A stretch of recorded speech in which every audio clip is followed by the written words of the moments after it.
Sometimes Christian men and women like to remind me that men are superior to women. And then they quote one of the common narratives from the Bible saying that Jesus chose men to be his disciples, not women. Yes, that is true. The biblical narrative says that Jesus chose men. And if I, Susie Dixon, traveled back in time as I am today into that time period when Jesus specifically chose those men, I would wonder, Jesus, why only men? Is there a chauvinistic thing going on here, Jesus? But you know what else I would ask? Why are you only choosing Jewish men? You are the Son of God, the God of the universe, and you're only choosing Jewish men? Look, I don't have anything against Jewish people, but there are Samaritan men, there are Canaanite men, Roman men, Cushite men, and many more men from the entire world. Why are you only choosing Jewish men? Is there a racial thing going on here, Jesus?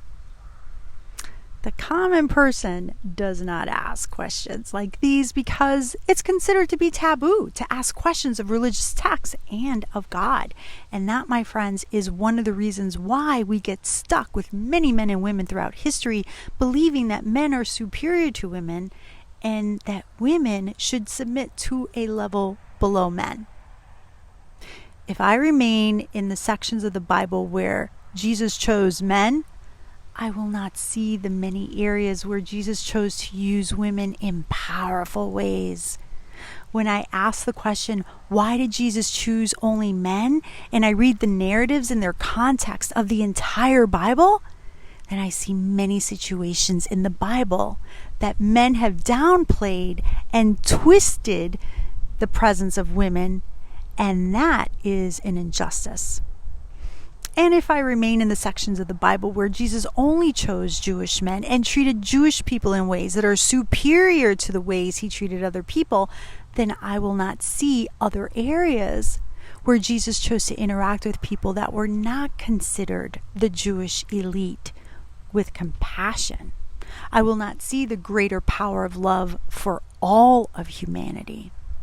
So, bottom line, friends, in the same ways women were not chosen as disciples in those specific sections of the biblical narrative, men that were not Jewish were also not chosen as disciples.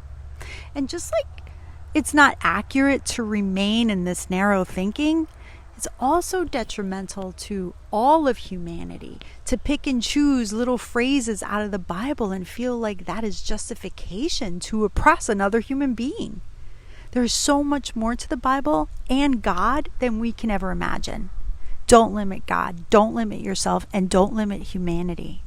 And in the same ways, you might not like people picking and choosing snippets about you and minimizing everything else about you so that they can fit you into this narrative that benefits them.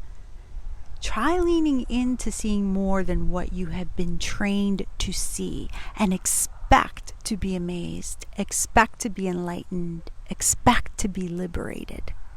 The moment we admit that our scope is limited is also the moment we begin to really see